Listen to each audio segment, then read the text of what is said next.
Minister is recovering from his speech, his maiden speech, that is, and he joins us now here at the steps of the parliamentary precinct. Minister Godongwana, thank you very much for your time, sir.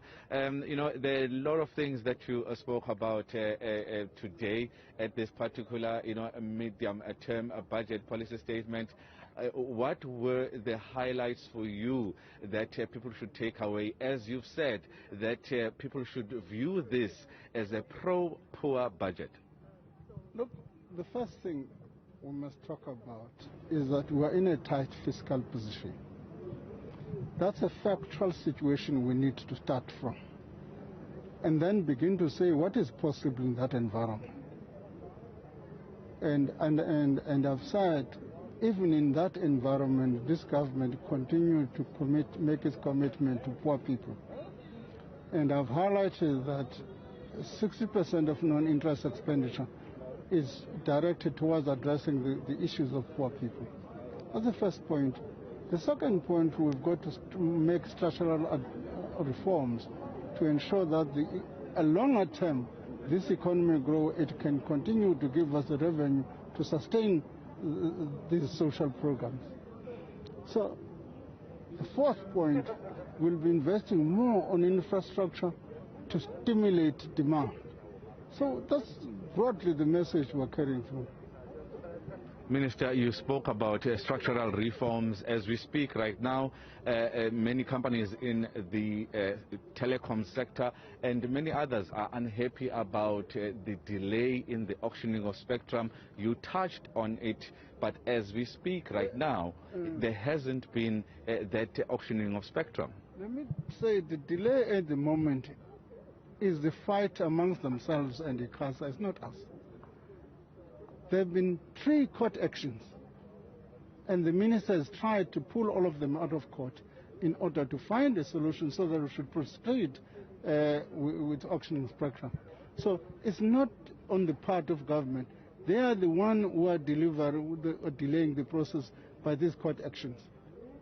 Let's talk about the 74 billion rand that in the medium-term expenditure framework you have actually allocated to be spent on unemployment, to actually put a lid on unemployment, which is at 34.4%, the highest on record. You've also spoken about supporting small businesses and these initiatives by other means. What other means were you referring to there? We are still, I'm engaging the Department of Small and Medium Enterprises. I don't want to conclude and put the cart before the horse.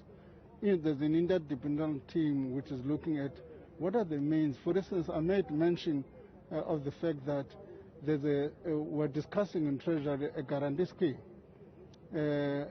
similar but to the one we did 200 billion last year, but on a small scale, making DFIs to be participant and so on and so on. So the different ways, issues we're looking at. Let's talk about another issue that is quite important, the state-owned entities. You were quite clear that you're not going to be, handing any money or signing any checks or bailouts or guarantees to state-owned entities. Eskom is a case in point. We've seen it in the past 2 weeks.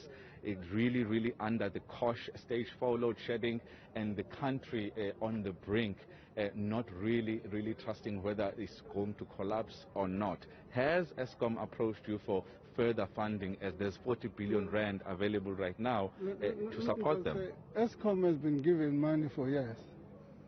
We've made a commitment of about 230 billion rand. Over the next 2 years, we'll be giving Eskom another 40 billion, 20 billion, 20 billion. So the issue which subsidizes their debt service cost. So their problem is not their challenge of debt service cost. It's something I do not know. I'm not in the operation of Eskom. What would you like to know from the leadership of Eskom that you... I would like to know what is really the problem. What is really the problem? What is their story which is different from 2008? If they say to you aging infrastructure, maintenance... Aging in 2008, I can't understand. It's the same story. If you listen, go and Google what Eskom said in 2008, when this blackout started and say, what are they saying today? There's absolutely no difference in the narrative. And what should South Africans take away from what Eskom says to them as they live in the dark? I'm not a spokesperson for Eskom. All I'm saying, we must take decisive steps to invest in new capacity. That's my call. New capacity. And let's talk about that new capacity. One of the calls has been for a support from the government to households and businesses of a rebate of some sort when you move into renewable energy. Would you consider that as the minister? I can't say I would consider it unless I've got a proposal in hand and understand the cost. I don't have a proposal at my disposal to understand what will it cost the fiscals and what's going to my return, what's the value for that money.